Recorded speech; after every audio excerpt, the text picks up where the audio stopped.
Belum siap belum? Bisa? Oke. Jadi ini ada yang namanya indera kesembilan ya, ilmu jiwa. Indera kesembilan itu kita bisa melihat suatu keadaan di masa depan, apa-apa yang mungkin terjadi. Ya, indera kesembilan itu hanya beberapa orang yang punya. Biasanya orang yang sangat jenius sekali. Kita punya Radius Utama, dia itu punya indera kesembilan. Tapi ada juga orang yang bohong, ngaku-ngaku punya indera kesembilan. Soalnya punya ramah-ramah dan bohong. Tapi ada orang yang benar bisa meramal dan meramalkan masa depan. Ya, karena dia bisa bersedia dengan masa depan. Nah, kebetulan saya nggak sampai ke indera sembilan.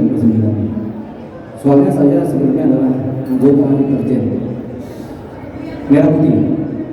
Siapa yang memberi perintah? Tentunya ya Sinto Gendeng. Wiro Sableng 212. Nah, saya nggak punya indera sembilan, tapi yang punya indera sembilan itu adalah Sinto Gendeng dan Wiro Sableng. Ngasih tahu kita sehingga kita disuruh menjadi Wiro Sableng. Intelijen, kode intelijen. Nah, tadi ya kan. Sehingga momentum-momentum ini bisa berjalan dengan baik, bisa sesuai dengan skenario. Makanya saya bilang saya sutradara. Karena apa kata Sinto Gendeng, gitu kan? Kalian ada yang paham, saya paham. Makanya saya bisa bicara apa aja, tapi semua berdasarkan fakta-fakta dan informasi intelijen. Oke, siapa saya? Ya, Wiro Sableng, dulu bagaimana? Itu dia. Kan kita jadi sini mas Zaki, bebas bicara. Oke, lanjut. Oke, baik, terima kasih Bang. Ada lagi teman-teman yang ingin bertanya terkait konsep Dewa Lipa Project ini, kami persilakan. Langsung aja angkat tangan, nanti kita akan serahkan mikrofonnya. Ya, yang pertama saya jawab, saya membawakan kira-kira tadi 9 ya, tapi saya masukkan lagunya Bung Freddy, tapi belum kita sama keluarganya. Tapi pasti saya kasih royalti, ya. Karena misalnya saya tadi keluarganya untuk kasih royalti habis lagunya judulnya Pancasila Rumah Kita. Judul apa? Penciptanya Freddy Saluar dan saya akan berusaha nanti karena kebutuhan mereka. Ya sudah, nanti saya bayar royalti. Ya. Pertanyaan kedua katanya, di dunia ini gak ada yang selesai, tapi banyak yang selesai. Oke, jadi rencana saya mengadakan konser ini sebenarnya sudah lama, karena tertunda oleh COVID. Ya saya tunggu, tubuh punya tubuh, jadi pas Juni itu saya rencanakan di bulan Agustus dengan tim. Nah, di lalanya ada persoalan hukum yang saya juga baru paham. Memang ada kaitannya dengan intelijen sih, tapi kita nggak sejauh ini kita pikir kita melakukan reformasi pelan-pelan.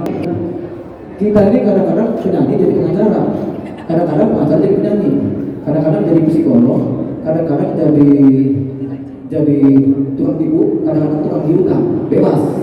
Namanya juga seniman kan sama. Jadi kita adalah pengacara yang penyanyi, kita adalah pengacaranya penyanyi, penyanyinya pengacara. Ya, jelas ya. Kita gabungkan beberapa karakter pekerjaan menjadi satu. Ya, itu jawabannya. Oke, baik, cukup Mas dari. Ya, saya bermain musik dari kelas 3 SD. Jadi karena bapak saya orang susah sama anak laut, jadi saya ngumpulin uang membeli gitar, nilainya cuma 10.000 rupiah. Saya dapat satu gitar jelek depan. Saya belajar gitar di sana. Tapi karena saya kidal susah juga, gitarnya kalah. Saya kidal. Pelan-pelan saya ubah gitarnya jadi tidak juga. Saya kemudian mendalami permainan gitar, belajar sendiri pelan-pelan sampai bisa. Kemudian saya suka nyanyi, jadi saya suka nyanyi. Gitu. Suka nyanyi lah, gitu. Macam-macam. Lagu yang dulu tuh waktu kita masih SD itu kan kita pernah patah hati kan, sama pacar. SD udah pacaran. Judulnya patah hatiku jadinya. Kurang ajar kan? Masih SD udah patah hati.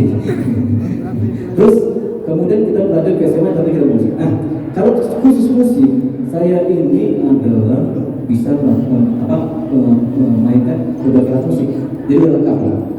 Saya pernah menjadi kepala sekolah Cik Musik.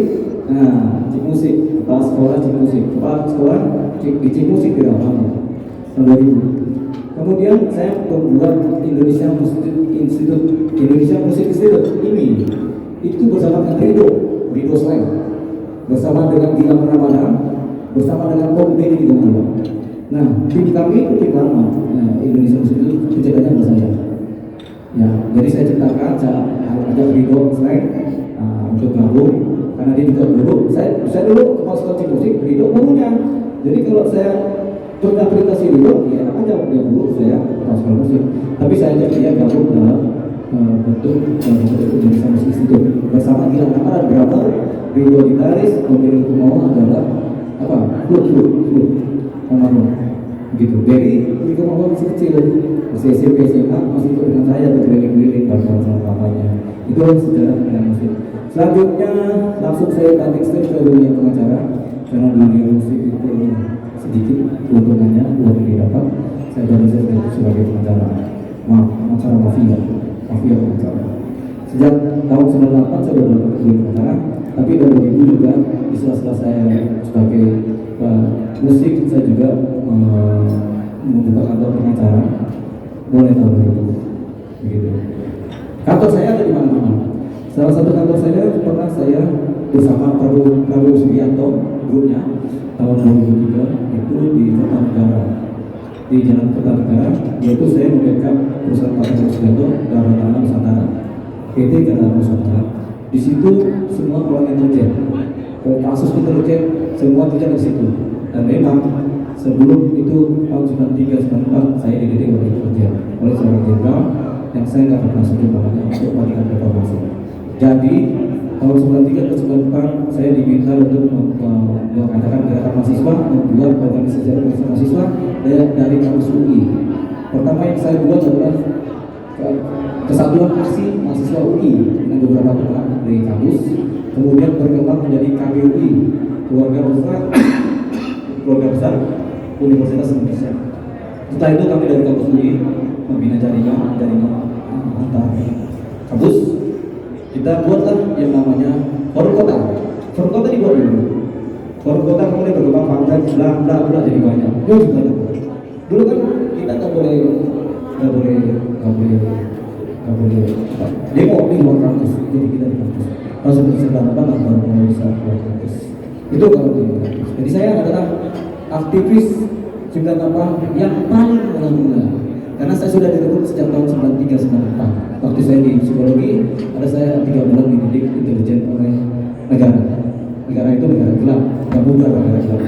Oke, jadi itu mula-mula. Nah sekarang siapa yang jadi aktivis? Sebenarnya ada Adrian Apirpulu, ada Taufik Basari, ada Dita Basari, ada Budiman Sujatmiko.